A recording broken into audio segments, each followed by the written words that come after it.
So tell me about this test site. You know, this story, Emery, started back in 1980 when I was flying with for the Department of Energy, North American OB-10, and I was told they were going to get me a Q clearance. Well, you know, the Q clearance is pretty high clearance, and I didn't understand why I would have to have one. It was nice to get one, right? But the paperwork was massive because I had to account for every time I flew in and out of the country, and my application was 6 pages, single side, entries and exits, and it took 18 months to get the clearance.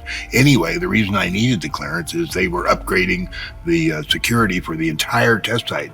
So even although I flew over the new places, and my job was to give them the winds from ground level to 10,000 feet before they shot the test, so that they would see that if it vented, it wouldn't be going towards Las Vegas. What were they actually testing?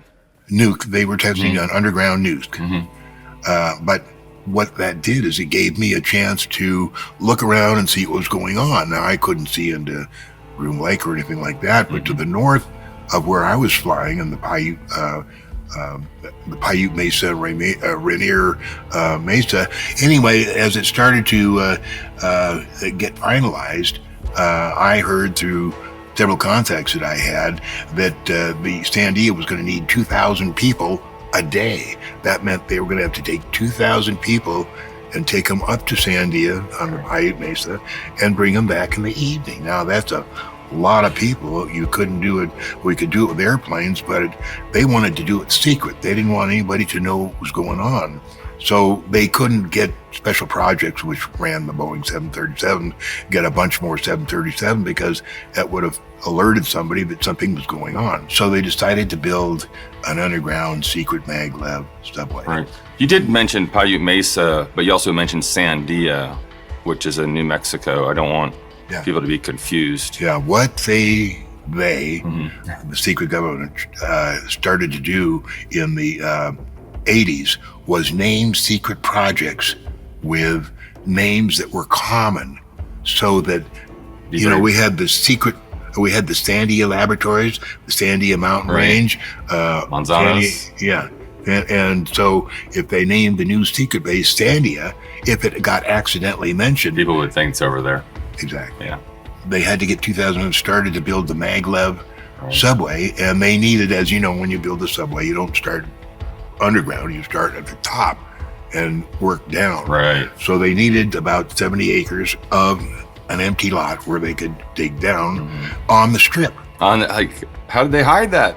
Well, they first of all, they used the area of the Stardust Casino, which had been demolished, and that area was free.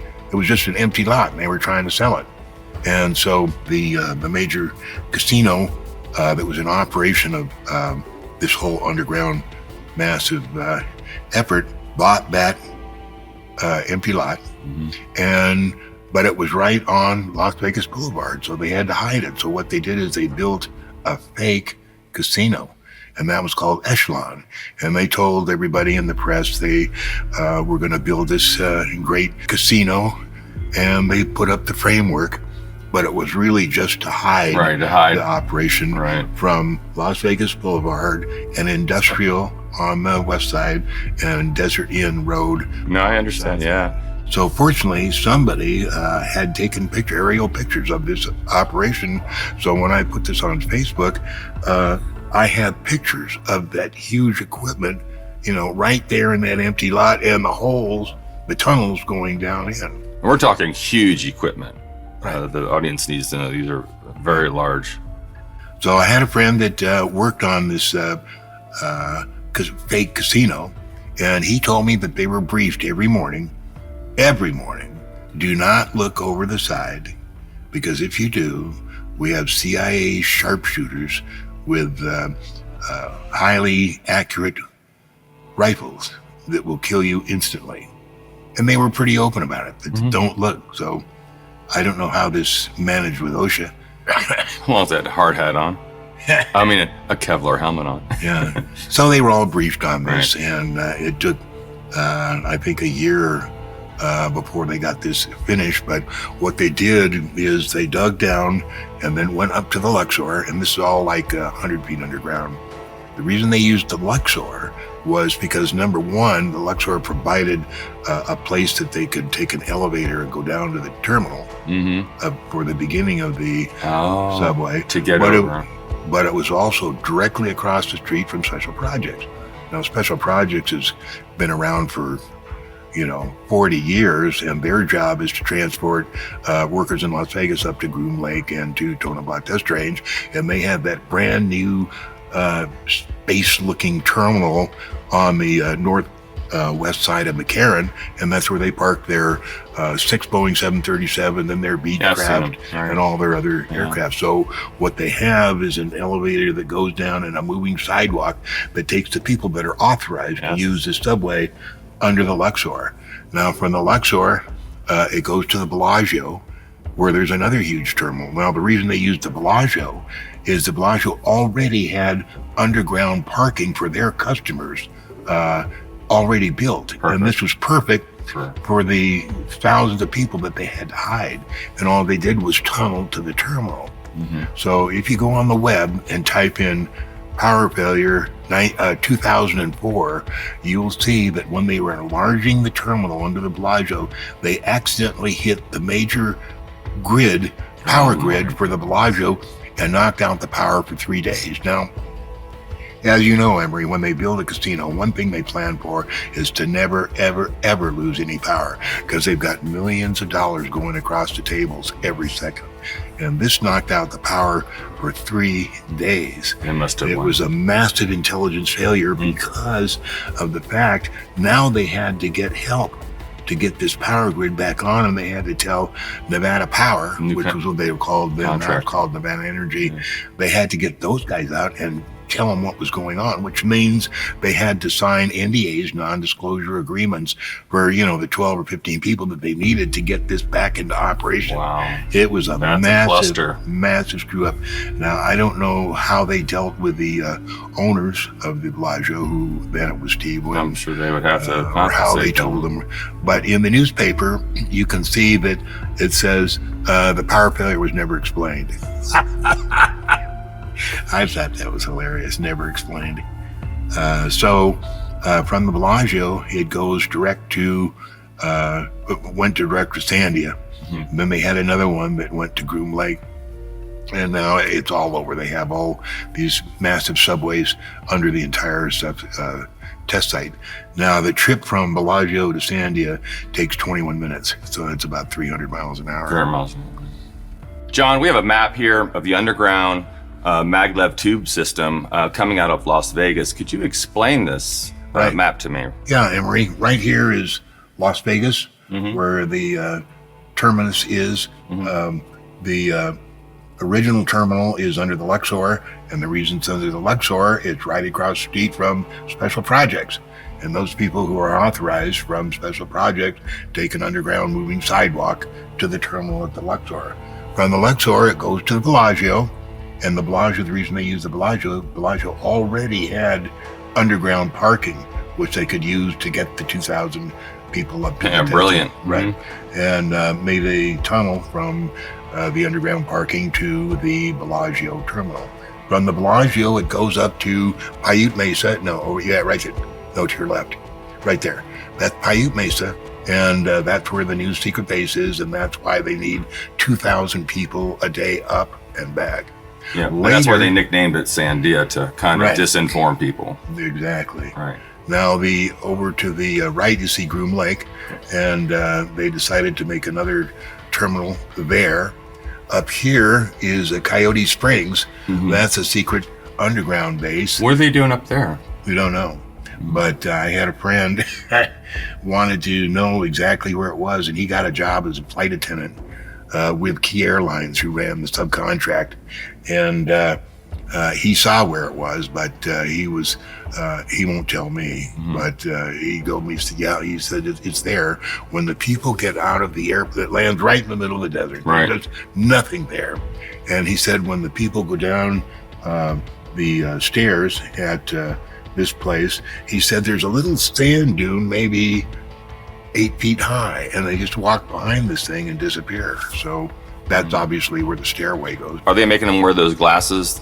Some of the employees Not there. Not there. Because all they have to do is walk over the sand, and there's no indication. This is about 10, 15 miles to the west of Panica. And up here is where Panica, and there's another city up there. And if you drive up there and try and get into that dry lake area, there's fences and guards won't let you go in there. Mm-hmm. Now, the other line that goes to the northwest there goes up to the Tonopah Test Range. Yeah, Tonopah, right. Yeah, and that's where they have the big elevator on the dry lake that goes down maybe 15 stories. Right. And that's where they hide all their flying saucers that we have that are ours, that use our anti-grav stuff. And that area is hundreds of acres under there. For the last 6 years, Google has not changed that picture. And just last summer, they put the new picture, and right in the middle of the dry lake, there's a perfect circle, and it's not hidden at all.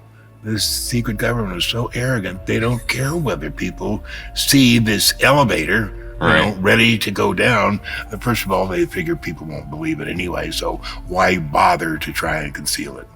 But it's there. Then up to the top there is the subway goes to Ferber Flats.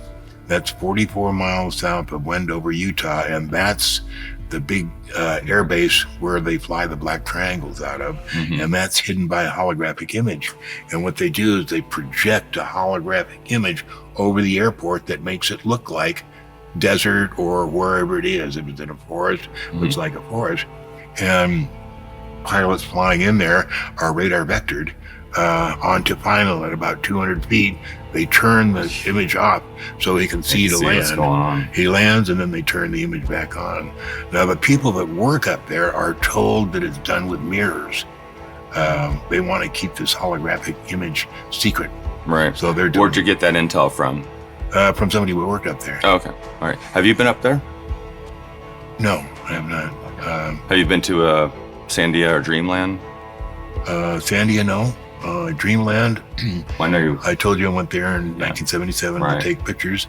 And I've been to several areas. You can see that one area up there that says Ely. Yeah, Ely. A friend of mine used to drive that twice a week. And every time he would go by 10 miles south of Ely, always 2 o'clock in the morning, he would occasionally see runway lights about 10,000 feet long, blue, as its secret military color, and he never figured out what was there. He never had time to drive over there. So there's a strip up there for something, but we never did find out what it was. How do they keep the restricted areas up there by Utah at the farthest base up there? You know how it's not only airspace and it's not BLM land. They keep intact the original restricted areas, but to extend it, they use MOAs, military operating areas, to hide the secret strip at Ferber Flats. And it was right in the paper, and it showed a map and everything. And they said, well, we need more area for our F-16s to practice. Ha! Not likely, you know. But didn't it belong to a U.S. citizen or rancher probably, or somebody, some of the land up there before it was taken over? Or was it BLM land? I'm sure that was all BLM because they issued hunting certificates for that area, and that's how we originally found it. Is a hunter was tracked by SUVs. Fortunately, he was experienced from his time in Vietnam, escape and evasion, to get rid of these, evade these white SUVs which were guarding the base. What about the Hoover Dam, John? Do you know anything about that? Well, that's where Area 51 originally got all their power. That's right.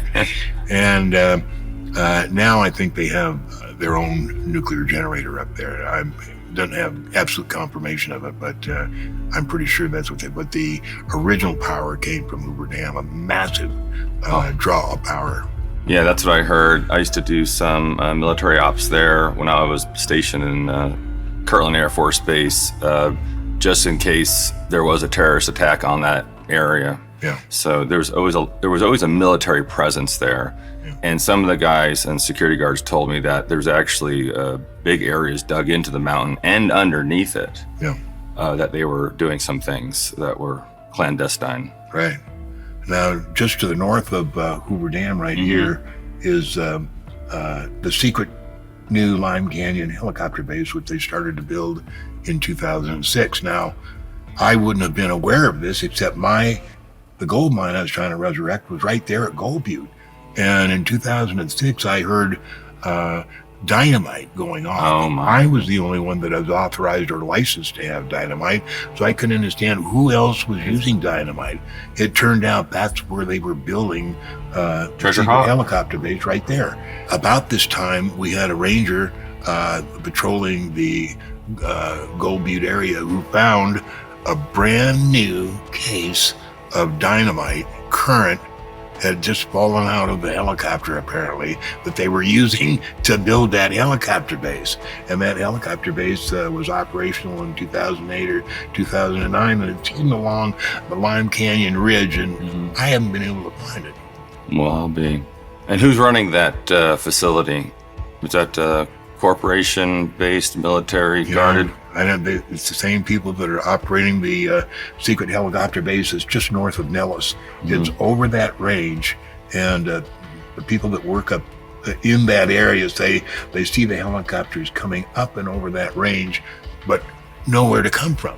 Right, they're just coming out of the mountain, right? They just come right out of the ground.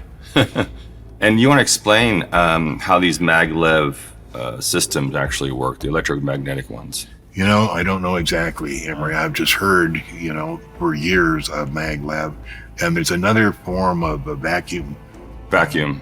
They actually use both at the same time. Oh, they do? Yeah. When I originally got into this, I heard about the Navy transportation system, which started at the submarine base in San Diego. And the Navy people who would ride, they said these were like cars that only had one person. You get in there, Right. lay back, and they'd take off your watch and your jewelry and everything. And within minutes, you'd be in North Dakota. And they never figured out how that worked. Yeah. And they also go all the way around the world. That's the first time I heard of that. Yes. And then we started hearing about, those type of transportation going to Pine Gap. Pine Gap, right. People would be at Groom Lake and then a couple of minutes later being at Pine Gap. How did they do that? If you like this video and you want to see more amazing content, go ahead and check out the next video on our channel.